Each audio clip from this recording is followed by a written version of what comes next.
क्या कभी सोचा है कि एक कार का इंजन कैसे चलता है, या साइकिल में हवा भरते वक्त पंप गर्म क्यों हो जाता है? इन सारे सवालों का जवाब थर्मोडायनामिक्स में है। ये विज्ञान है गर्मी, काम और ऊर्जा का, जो हमारी पूरी दुनिया को चलाता है। तो चलिए आज इसके 4 सबसे जरूरी नियमों को समझते हैं। देखिए, असल दुनिया में बदलाव तो पलक झपकते ही हो जाते हैं। एक धमाका सोचिए, या फिर एक गुब्बारे का फटना। ये सब इतनी तेजी से होता है और इतना उलझा हुआ होता है कि उसे समझना लगभग नामुमकिन सा लगता है। तो यहीं पर थर्मोडायनामिक्स हमारी मदद करता है। वो हमें इन मुश्किल चीजों को समझने का एक तरीका देता है। तो सवाल ये उठता है कि साइंटिस्ट्स इस तरह की अफरा तफरी को, इस केओस को साफ सुथरे गणित के इक्वेशंस में कैसे फिट करते हैं? तो इसका जवाब छिपा है मॉडल्स में। वो असल दुनिया की मुश्किलों को आसान बनाते हैं ताकि उनकी गिनती की जा सके और पता लगाया जा सके कि आगे क्या होगा। और यहीं पर असली मुश्किल आती है। जैसा कि हमारा सोर्स बताता है, जब कोई बदलाव बहुत तेजी से होता है तो सिस्टम संतुलन यानी इक्विलिब्रियम में नहीं रहता। इसे ऐसे समझिए जैसे एक बड़े हॉल का दरवाजा अचानक खुले और लोग अंदर भागें। कुछ देर के लिए गेट के पास तो बहुत भीड़ होगी और कोनों में कम। ठीक वैसे ही तेजी से फैलती गैस में एक कोने का प्रेशर और टेम्परेचर दूसरे कोने से अलग हो सकता है। अब ऐसे में पूरे सिस्टम के लिए एक प्रेशर या टेम्परेचर कैसे बताएं? ये तो मुमकिन ही नहीं है। तो इस मुश्किल को सुलझाने के लिए वैज्ञानिकों ने एक बहुत ही क्लेवर तरीका निकाला।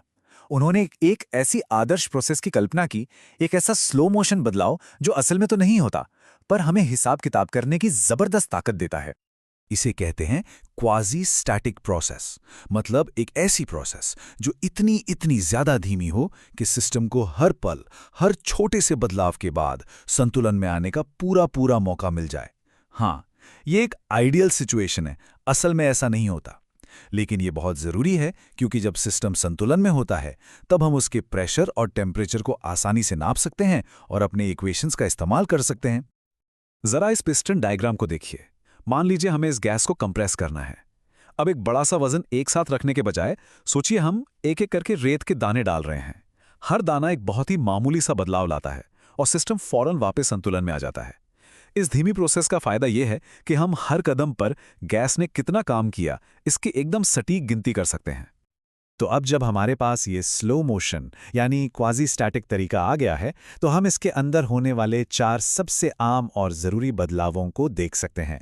समझिए, ये एक फिजिसिस्ट का टूल बॉक्स है। कार इंजन जैसे थर्मोडायनेमिक साइकिल्स को मॉडल करने के लिए इन्हीं 4 प्रोसेस का इस्तेमाल होता है। ये हैं वो 4 खास प्रोसेस। हर एक की पहचान इस बात से होती है कि बदलाव के दौरान कौन सी चीज फिक्स रहती है, यानी बदलती नहीं है।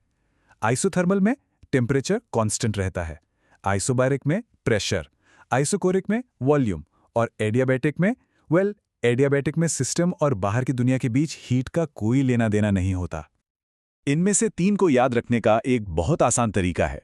उनके नाम में आइसो आता है, जिसका मतलब होता है एक जैसा या समान। तो आइसोथर्मल यानी समान तापमान, आइसोबारिक यानी समान दबाव और आइसोकोरिक यानी समान वॉल्यूम। सिंपल। अब चलिए 2 सबसे दिलचस्प प्रोसेस की तुलना करते हैं जिनमें अक्सर लोग कंफ्यूज हो जाते हैं, आइसोथर्मल और एडियाबैटिक। इन दोनों के बीच का जो मेन फर्क है वो हीट के आने जाने से जुड़ा है। आइसोथर्मल प्रोसेस में टेम्परेचर को हर हाल में एक जैसा बनाए रखना है। मान लीजिए जब आप गैस को दबाते हैं तो जाहिर है वो गर्म होगी, लेकिन टेम्परेचर को फिक्स रखने के लिए सिस्टम अपनी फालतू गर्मी को बाहर फेंक देता है।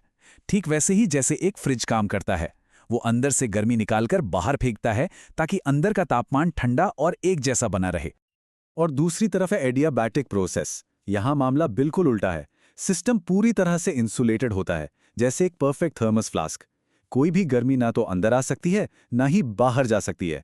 इसलिए जब आप इस सिस्टम में गैस को दबाते हैं तो जो काम आपने किया वो एनर्जी गर्मी बनकर बाहर नहीं निकल पाती और गैस का टेम्परेचर बढ़ जाता है। साइकिल पंप का गर्म होना इसका सबसे बढ़िया उदाहरण है। तो सीधा सीधा फर्क क्या है? आइसोथर्मल में टेम्परेचर कांस्टेंट है क्योंकि हीट आ जा सकती है।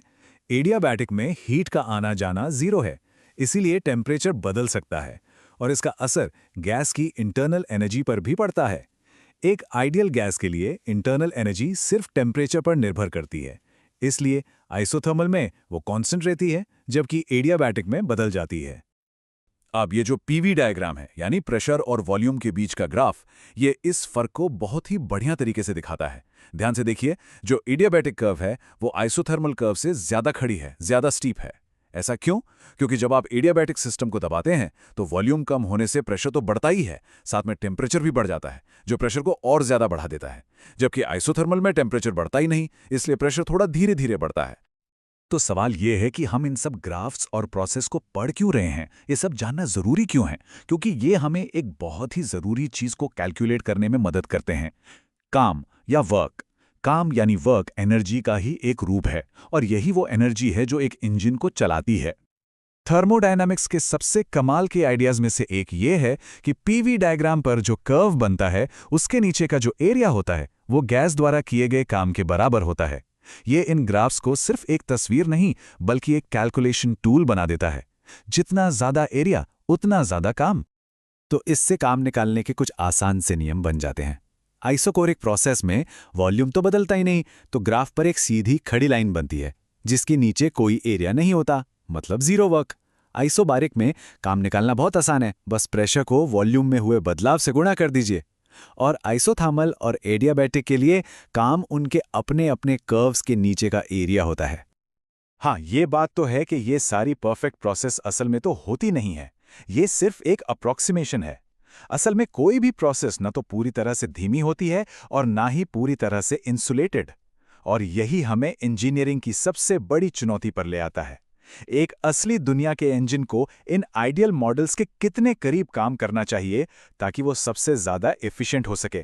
परफॉर्मेंस और प्रैक्टिकलिटी के बीच सही बैलेंस ढूंढना ही असली चुनौती है, और यहीं से थर्मोडायनेमिक्स का असली खेल शुरू होता है।